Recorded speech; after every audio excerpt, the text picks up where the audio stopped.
오늘 설교 제목은 나는 할 수 있는 대로라는 제목이에요. 할 수 있는 대로. 여러분, 일을 할 수 있다는 자체만 해도 어마어마한 하나님의 은혜다. 그런 것을 우리는 느끼잖아요. 어떤 사람들은 그런 사람들도 있어요. 이 나이에 제가 무엇을 합니까? 특별히 은퇴하고 나면은 은퇴하면 아무 일도 안 하는 것처럼. 여러분, 아무 일도 안 하면은 세상 떠나는 거예요. 여러분, 할 수 있다는 거, 할 수만 있으면 최선을 다해 살아가는 거예요. 할 수 있는 한 최선을 다하며 살아가는 것이 너무너무 아름다운 것 아닌가. 여러분, 젊은이들이, 그 남녀들이 이렇게 만나가지고 이렇게 놀러 다니고, 서로들 이렇게 재밌게 살아요. 그런데,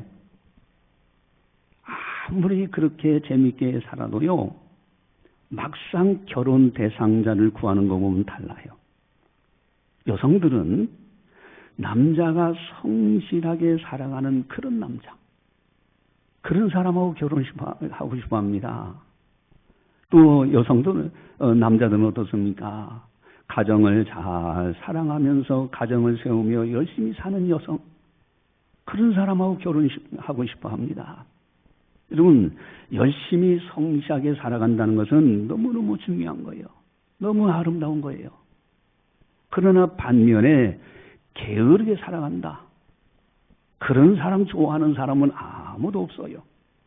성경도 분명하게 지적을 합니다. 잠언 6장 6절을 보시면은 우리 주보지에 보겠습니다. 잠언 6장 6절 다시 보겠습니다.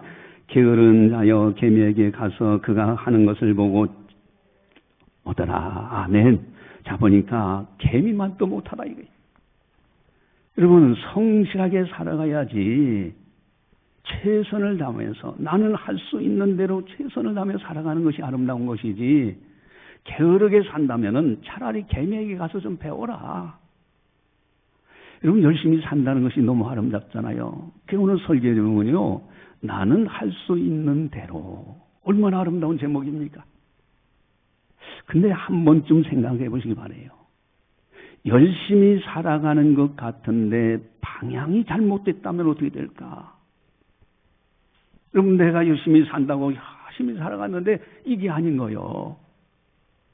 그러면 어떻게 되겠습니까? 예를 들어서 이제 서울 가려고 목표를 가지고 열심히 준비하고 최선을 다해 가는데 부산 쪽으로 가고 있어.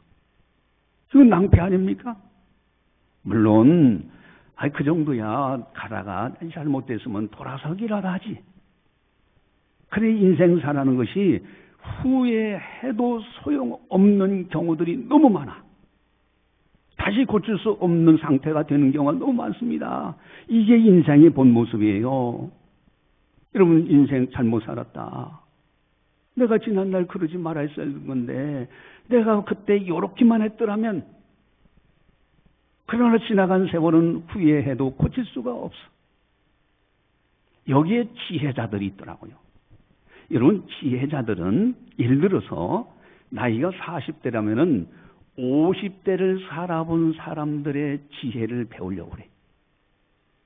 나이가 50대라면 60대를 살아본 사람들의 지혜. 그걸 배워서 내가 아무렇게나 살지 않으려고 그래요.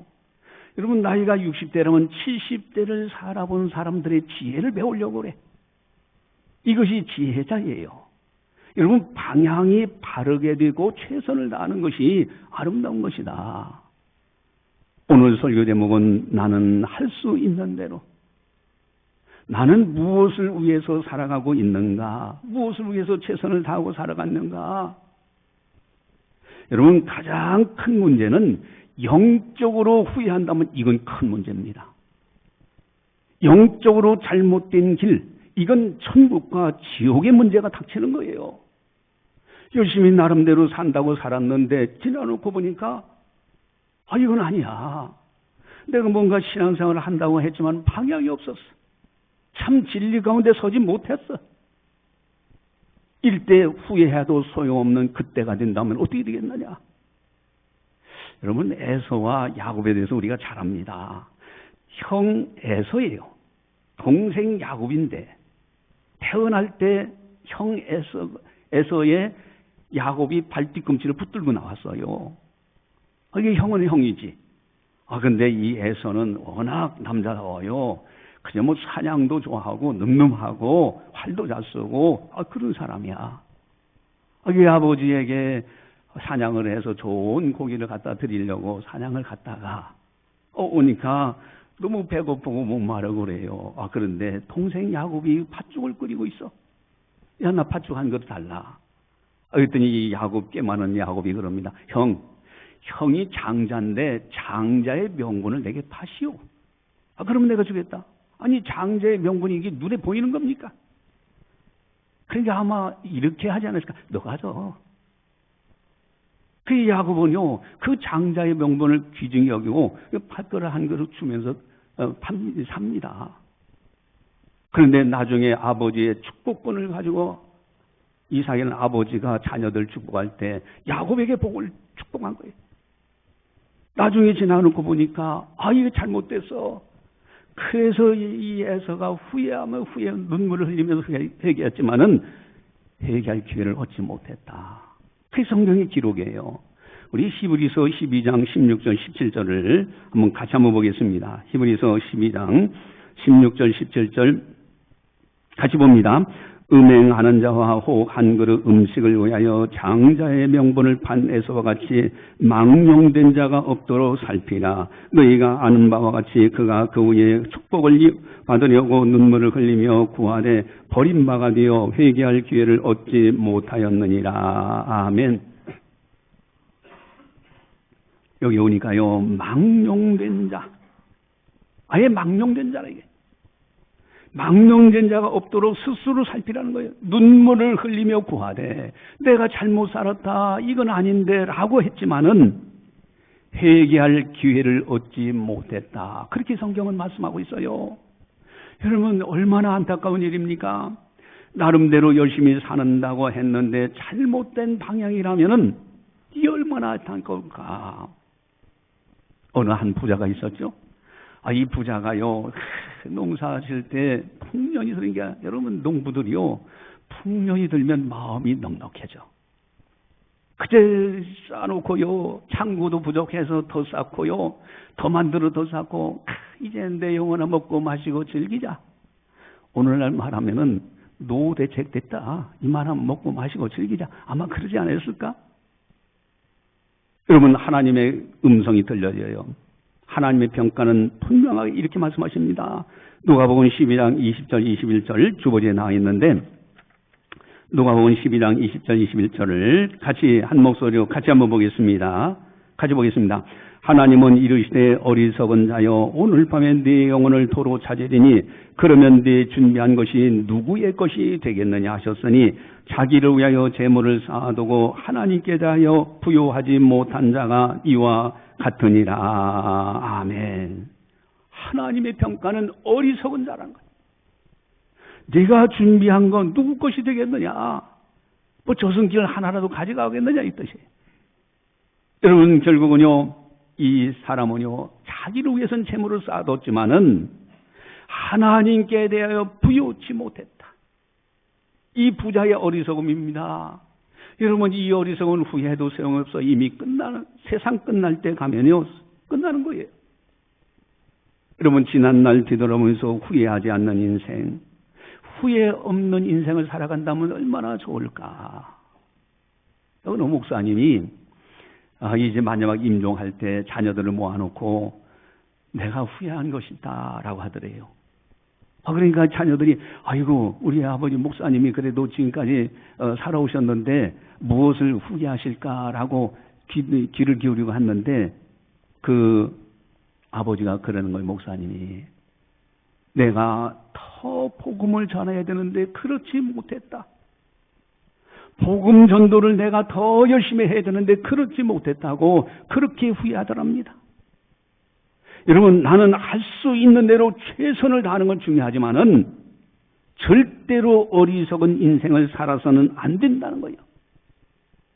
후회하지 않는 인생을 살아. 여러분, 후회하지 않는 인생을 살아야지.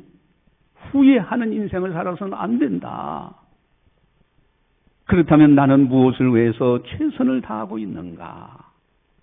여러분, 설교 제목, 나는 할 수 있는 대로. 나는 무엇을 위해서 최선을 다해야 되는가? 갈라디아서 6장 8절을 보시면은 우리 주보지에 나와 있죠?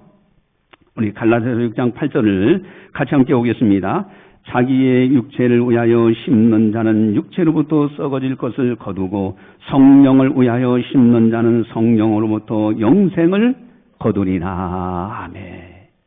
육체를 위하여 심는 자는 육체로부터 썩어질 것을 거둬. 끊임없이 썩어질 것을 거두면서 그것을 위해서 최선 다합니다. 그러나 성령을 위해서 심는 자는 성령으로부터 영생을 거둔다. 여러분, 많은 사람들이요, 열심히 최선을 다해서 살아가긴 살아가는데 썩어질 것을 위해서 최선 다하더라 이거예요. 여러분, 여기에 문제가 있는 거예요. 그래서 연예인들이 이제는 나이가 이렇게 들으니까 한 사람씩 세상을 떠나는 이야기들이 들려져요. 신성일이라는 분이 있어요, 영화배우. 여러분, 그분이요, 저는 어렸을 때 시골에 보니까 그 영화관이 이렇게 와가지고 거기다 천막 쳐놓고 영화 잘 때 그때 신성일 배우가 막 나오고 그런 걸 예전에 본 적이 있는 것 같아요. 아니, 근데 세상을 다 하나씩 한 번씩 떠나요. 인기 최상을 누렸잖아요. 그러나 가는 세월 막을 길이 없잖아요. 그런데 최수종 같은 배우들은 달라요. 그분들은요, 배우로서 열심히 부부가 살면서도 돈을 모아가지고 선한 일, 고아원이라든가 어려운 곳에 다 기부도 하면서, 그러면서 선교 사역에 최선을 다하면서 어려운 나라를 돕기도 하고요. 이 부부가 그렇게 아름답게 살아. 여러분, 이게 아름다운 인생 아닙니까? 나는 할 수 있는 대로 최선을 다해야 돼. 무엇을 위해서 살아야 되느냐? 오늘 본문에 보면요, 바울은 이 세상에서 가장 소중한 것을 발견합니다. 어마어마한 것을 발견했어요. 영적인 세계를 아는 사람만이 고백할 수 있는 엄청난 보화, 이것을 발견했어요. 여러분, 어떤 이는 이 땅에서부터 사람들로부터 칭찬받는 일을 위해서는 최선 다해, 사람들이 나를 몰아갈까 그것에는 최선 다합니다. 그러나 바울은 이 세상과 저 세상에서 하나님으로부터 칭찬받을 수 있는 엄청난 것, 이것을 발견했어요.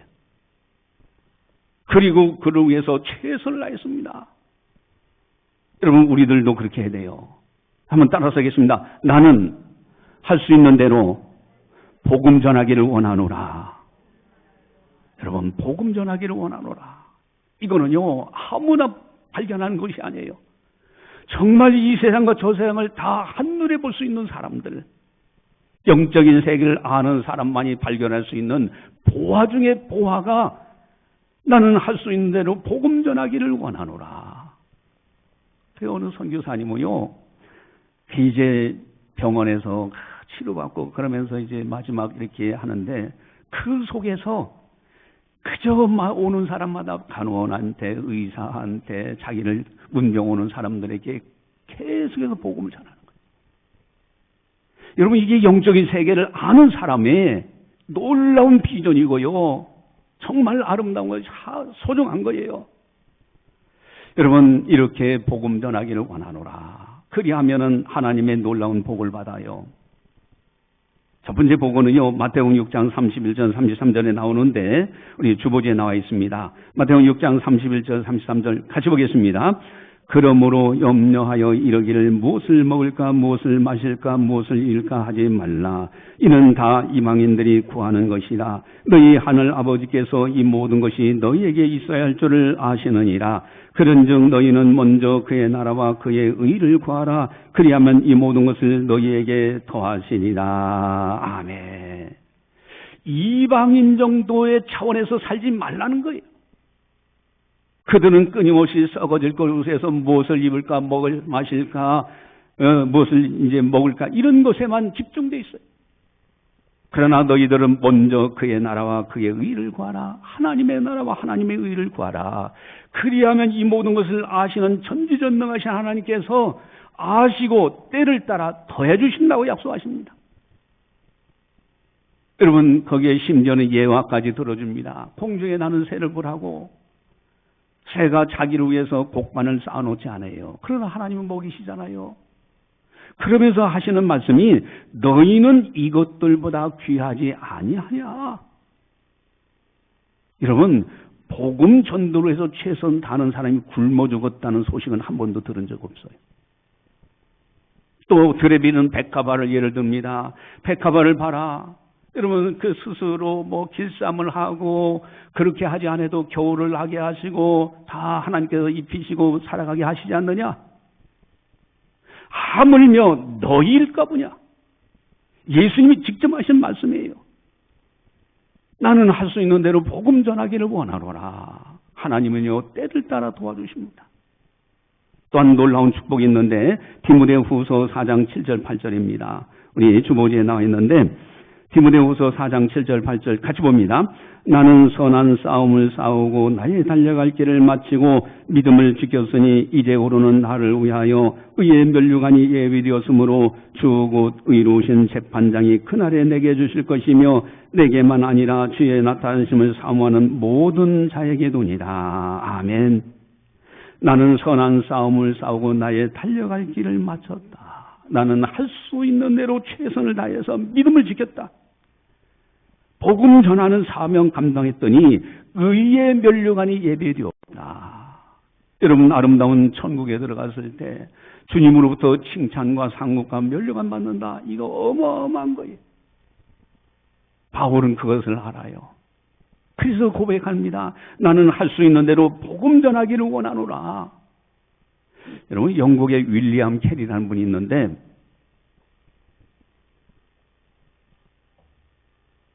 이분은 원래 구두 수선공이었습니다. 그러니까 구두 수선공 이렇게 일하는 그냥 작은 자였죠. 그런데 인도에 대한 선교의 열망이 생겨. 그래서 사람들이 다 만류하고 야, 그거 가면 고생한다. 가면 죽을 수도 있다. 그래도 그거 다 뿌리치고 인도에 가서 선교해서 인도의 선교의 문을 열었던 분이 윌리엄 캐리입니다. 현대 선교학을 가르치는 학자들이 현대 선교의 아버지라고 호칭할 정도예요.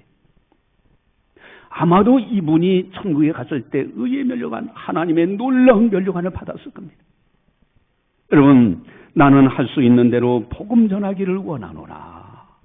여러분, 이점 차원 높은 생각을 가지고 살아가면 얼마나 아름다울까? 여러분, 우리들도 열심히 복음을 전하면서 살아간다면 얼마나 아름다울까? 하나님께서 얼마나 기뻐하실까?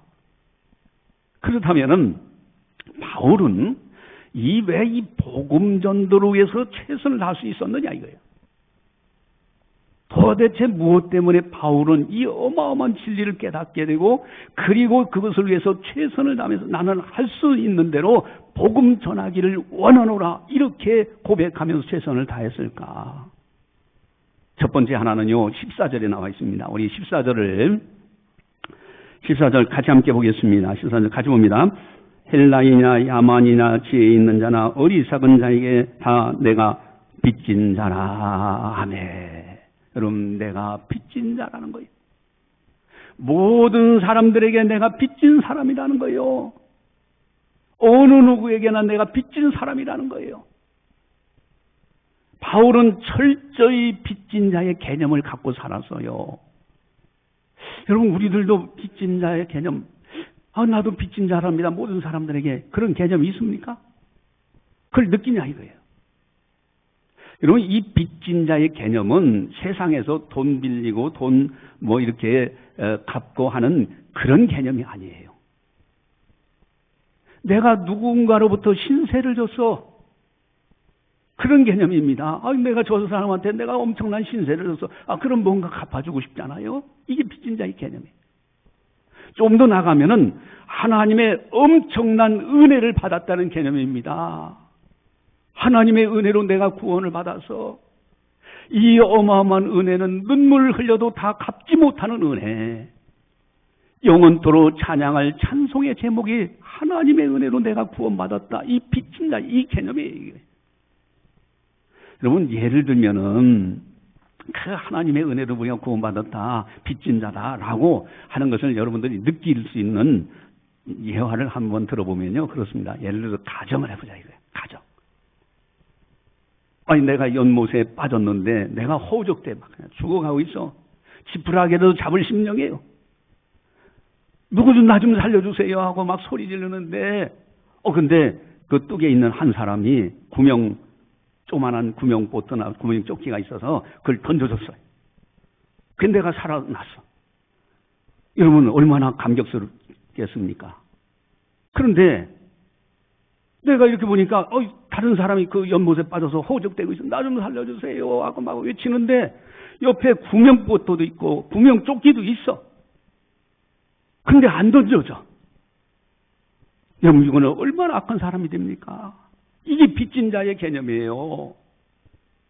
나 같은 사람을 하나님께서 나를 구원해 주셨다. 이 은혜로 내가 구원받았어. 근데 다른 사람에게 조금만 전해주면 그 사람도 예수 믿고 구원받을 수 있는데 안 하고 있어. 그래서 내가 모든 사람들에게 빚진 자라는 겁니다. 바울은 철저히 빚진 자의 개념으로서 하나님의 은혜를 갚으려는 자세, 심지어는 이렇게까지 고백합니다. 만약에 내가 복음을 전하지 아니하면 내게 화가 있을 것이다. 왜? 아니, 자기는 물에 빠져가지고 허우적될 때 다른 사람이 던져줘가지고 살아났는데, 자기가 옆에 있는데 그거 던져주기만 하면 되는데 안 던져줘. 여러분, 이거 악한 사람이 화 받지 않겠어요? 그래서 전하지 않으면 내게 화가 있을 거야. 그래서 바울은요, 나는 할 수 있는 대로 복음 전하기를 원하노라. 이 고백을 하는 거예요. 우리들도 마찬가지입니다. 따라서 하겠습니다. 나는 할 수 있는 대로 복음 전하기를 원하노라. 할렐루야. 여러분, 이거 중요합니다. 또 한 가지 이유가 있어요. 16절을 보시면요, 바울이 이렇게 복음 전할 수밖에 없는 또 중요한 것이 있는데 16절에 나와 있습니다. 우리 16절 같이 보겠습니다. 내가 복음을 부끄러워하지 아니하노니 이 복은 모든 믿는 자에게 구원을 주시는 하나님의 능력이 됩니다. 먼저는 유대인에게요 그리고 헬레인에게로다. 아멘. 복음은 하고 나와요. 구원을 주시는 하나님의 능력이 된다. 단순한 것이 아니에요. 복음. 여러분, 복음은 하나님의 능력이라는 거예요. 이것을 우리들도 느끼고 있느냐는 거예요. 이거 복음 목사님이 복음 전하고 복음이 어떻고 설교하고 하니까 이거 성경에 보니까 복음이라는 단어가 나오니까 그런 것이 있나본가 보다. 그게 아니에요. 바울은요, 하나님의 능력이라는 걸 깨달았어요. 여러분, 복음이라는 것은 복복자 소리엄자입니다. 기쁜 소식이라는 뜻이에요.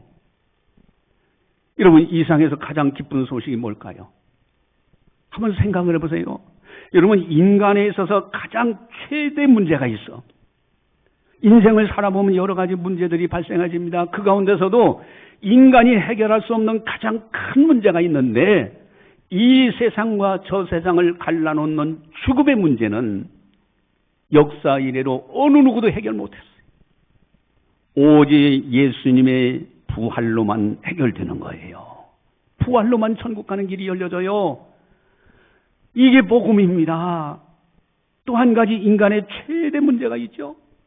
인간이 어찌할 수 없는 최대 문제가 있어요. 그것은 천국과 지옥을 갈라놓는 죄입니다. 이건 수술도 안 되고 세탁도 안 되는 거예요. 오직 예수님의 십자가로만 해결되는 겁니다. 이게 복음이에요. 그래서 인간의 최대 문제인 죽음의 문제와 죄 문제를 우리 하나님의 아들 예수님이 십자가에서 부활로 다 해결하셔서 천국에 가는 길을 활짝 열어오신 거예요. 이게 복음의 능력이에요. 이것은 하나님의 능력이라는 걸 알아요. 여러분, 만약에 우리가 이렇게 신앙생활 하는데, 창식에 나와서 신앙생활 하는데 천국에서 못 만나는 사람이 있으면 어떻게 될까요? 이건 정말 안타까웁니다. 천국은 너무너무 아름다운 것이, 등불과 햇빛이 필요 없는 나라, 하나님의 영광의 빛이 가득한 나라, 거기는 눈물이 없고 곡하는 것이 없고 아픈 것이 없는 나라, 하늘에 있는 천사와 같은 모습으로 변화되어서 사는, 주님만을 영원토록 찬양하며 사는 아름다운 평화의 나라가 이 천국입니다. 여러분, 만약에 천국 못 들어가면 끝나는 거예요. 복음이라는 것은 천국 갈 수 있는 하나님의 놀라운 은총입니다. 구원을 주시는 하나님의 능력이에요. 천국은 아무나 가는 나라가 아닙니다. 하나님의 은혜로 갈 수 있는 나라, 여기가 천국이에요. 오직 하나님의 방법입니다. 하나님의 아들 예수님을 통해서 십자가 부활을 통해서 천국 가는 길을 열어놓으신 그 길로 가는 나라가 천국입니다. 이걸 복음이에요. 이것이야말로 하나님의 능력이라는 걸 깨닫는 거예요. 그러니 바울은요, 나는 할 수 있는 대로 복음 전하기를 원하노라. 그러죠? 할 수 있는 대로 복음 전하기를 원하노라. 또 한 가지 중요한 동기 이유가 있어요. 그것은 17절입니다. 17절 같이 함께 보겠습니다. 복음에는 하나님의 의가 나타나서 믿음으로 믿음에 이르게 하나니 기록된 바 오직 의인은 믿음으로 말미암아 살리라 함과 같으니라. 아멘. 복음에는 하나님의 의가 나타나서 그랬어요. 여러분, 의인은 공입니다. 여러분, 복음에는 하나님의 의가 나타났다는 것을 여러분들 어떻게 깨닫고 있느냐 이거예요. 여러분, 의라는 것은 불의의 반대말입니다. 불의는 죄를 지은 것에 사람들은 불의해요. 그러나 죄 값을 지불하고 나면 더 이상 죄인이 아니에요. 갚았기 때문에. 그것이 바로 하나님의 아들 예수님을 통해서 의가 이루어진 거예요. 십자가에서. 그래서 공의가 이루어집니다. 여러분, 복음에는 하나님의 의가 나타나서, 그래서 내 속으로 보니까 아직도 부족하고 여러 가지 죄가 투성이 있고 아직도 생각이 부족하고, 그런데 하나님께서는 하나님의 아들 예수님이 십자가에서 내 죄값을 다 지불하셔서 갚아놓으셨어. 그래서 외향적으로 하나님을 향해서 볼 때, 하나님은 나를 보실 때 의인되어 하시는 거예요. 죄값을 지불받은 자로. 복음에는 하나님의 의가 나타나서요. 그래서 성경은요, 오직 의인은 믿음으로 말미암아 살리라. 오직 의인은 믿음으로 말미암아 살리라. 여러분, 우리 17절을 다시 한번 또 보도록 할까요? 17절 같이 보겠습니다. 복음에는 하나님의 의가 나타나서 믿음으로 믿음에 이르게 하나니 기록된 바 오직 의인은 믿음으로 말미암아 살리라 함과 같으니라. 아멘. 여러분, 영적인 세계는 눈에 보이는 세계가 아닙니다. 믿음의 눈으로만 볼 수 있는 세계가 영적인 세계예요. 영적인 세계 믿음으로 하나님께서 이루어놓으신 그 의를, 복음에는 하나님의 의가 나타나는 그 의를 바라볼 수 있는 거. 여러분, 바울은 오직 믿음으로 사는 사람이었습니다. 나는 할 수 있는 대로 복음 전하기를 원하노라. 이것이 바울의 바울즘입니다. 우리들도 이렇게 살아야 돼요. 따라서 하겠습니다. 나는 할 수 있는 대로 복음 전하기를 원하노라. 할렐루야. 제가 이제 그 옛날 신학대학교 다닐 때 서울에 있는 광나루 장신대에 신학대원을 다닐 때 옥천교회가 크잖아요. 대형 교회잖아요. 거기서 교육전을 하면서 이제 거기를 왔다 갔다 했어요. 근데 기숙사 생활을 했는데, 기숙사 있으면 일주일간 있다가 토요일 날 내려와가지고 또 교회 섬기고 또 가고 해요. 근데 이게 복음을 전해야 되겠다. 그래서 거기 광장교회라고 있는데, 저는 그 목사님도 뭐 대화 나눠본 적도 없고 거기 성도님들 아는 사람들 없어요. 교회 가가지고 주보지를 한 뭉치 달라고 그래가지고 그걸 가지고 집집마다 초인벨 누르면서 그러면서 대상자 구하면서 이렇게 복음 전 주보지를 나눠준 적이 있어요. 그러면서 내 안에 성령께서 아주 기뻐하신 걸 느꼈습니다.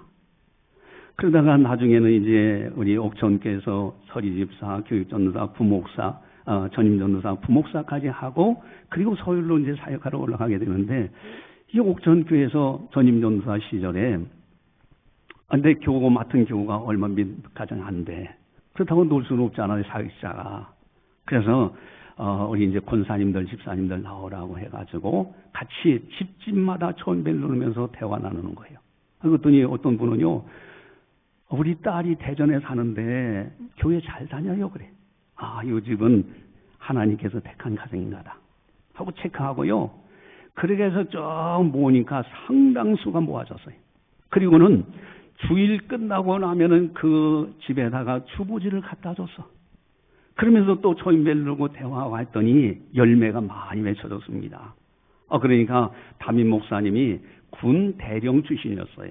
그러니까 부목사, 전인전도사, 또 그리고 교육전도사 다 뭐라고 하고서 나보고 강의를 하래. 최초로 제가 전도 강의를 한 것이 그때 했어요. 그 다음에 서울 가가지고서는 40명을 뽑아가지고 그래서 그분들을 전도 훈련시키고도 또 이렇게 집집마다 다니면서 전도 활동을 했더니 그 역사책에 그 서울 염산교회 역사책에 거기에 기록이 될 정도로 송목사로 인해서 우리 교회가 이렇게 부흥됐다라는 이야기를 거기에 기록해놨어요. 자, 그걸 이제 보면서 하나님이 전도를 참 기뻐하시는구나. 여기 내려와서도 제가 나름대로 그래 40명 여기 보면 아직도 그 교재가 있더라고. 총회 전도학교 교재 그때 이제 교육도 하고 그렇게 전도 활동하고 우리 교회가 이렇게 한 걸음씩 저기에서 저 지하에서 있다가 우리가 이렇게 교회 건축도 하고 한 걸음씩 이렇게 성장을 쭉 해오는데 교회 역사 속에서 3번에 걸쳐서 큰 어려움이 있었잖아요. 그것만 없었어도 지금 내가 혼자 생각해보면서 그러면 상당히 규모 있는 교회가 되지 않았을까 그런 생각이 들더라고요. 여러분 전도는요 하나님이 어마어마하게 기뻐하시는 거예요. 복음 전도하는 거 나는 할 수 있는 대로 복음 전하기를 원하노라. 여러분 이제 이번 10월 12일 날 초청잔치가 있습니다. 여러분 단순하게 생각하면 안 돼. 저는 거기에 오는 사람들이 어떻게 해서든지 복음의 핵심을 듣고 그리고 돌아가서 하나님의 때에 그들이 구원받기를 원하면서 준비하고 있는 거예요. 여러분요 화, 목, 금, 토 4일간 우리 성도님들 나와서 열심히 일하시는 분들이 있어요. 여러분들 시간 되시는 분들이 나와서 같이 함께 전도를 해야 됩니다. 할 수만 있으면 강권하여 내 집을 채우라고 주님 말씀하셨잖아요. 그냥 한 메아리처럼 그저 위치는 메아리처럼 그렇게 들려줘서는 안 되는 거예요. 여러분 바울 사도가 만약에 지금 살아서 우리 장신교에 등록을 했다면 어떻게 신앙생활 할까요? 목사님은 혼자서 그렇게 떠들고 그러나 보다. 행사가 있나 보다. 그렇게 했을까요? 나는 할 수 있는 대로 복음 전하기를 원하노라. 최선을 다하지 않았을까? 여러분, 우리들 이번에 이건 하나님께서 우리 교회에 허락하신 성령께서 인도하시는 큰 초청잔치입니다. 최선을 다해야 됩니다. 하나님께서는 반드시 그걸 기뻐하실 겁니다. 오나옵기는 우리 이번에 큰 성회가 되도록 우리가 기도하면서 최선을 다해서 나는 할 수 있는 대로 복음 전하기를 원하노라. 할렐루야. 기도하시겠습니다. 사랑의 하나님 아버지 감사합니다. 오늘도 성령께서 교회에게 하신 말씀을 들었습니다. 참으로 나는 무엇을 위해서 최선을 다하며 살아가고 있는가? 썩어질 것을 위하여 최선 다하는 사람은 썩어질 것을 얻지만은 그러나 성령을 위하여 심는 자는 영생을 거둔다 말씀하셨습니다. 바울 사도는 영적인 세계를 밝히 알고 이 세상과 저 세상을 알기에 복음의 능력을 알기에 십자가 부활의 진리를 알기에 예수님을 알기에 나는 할 수 있는 대로 복음 전하기를 원하노라 고백합니다. 우리들도 이 신앙 본받아서 나는 할 수 있는 대로 복음 전하기를 원하노라 고백하며 최선을 다하여 복음 전하는 우리들이 다 되게 하여 주시옵소서. 내가 전한 사람들 그들을 천국에서 만날 때 얼마나 감격적이겠는가. 최선을 다하여 복음 전함으로 주님 배울 때 칭찬과 상급과 면류관 받을 수 있는 우리들이 다 되게 하여 주시옵소서. 10월 12일 날 초청잔치 아버지 하나님 택한 백성들 보내주시고 복음의 진리를 그들도 듣고 깨닫게 하여 주셔서 마음에 심어지게 하셔서 하나님 나라의 백성이 되어지며 구원받는 은혜 역사가 충만케 일어날 수 있도록 도와주시옵소서. 이 복음 전도로 해서 최선을 다하는 신실한 일꾼들 영육간에 강건하게 주셔서 귀한 사명자의 길을 잘 걸어갈 수 있도록 도와주시옵소서. 감사하고 예수님의 이름으로 기도드리옵나이다. 아멘.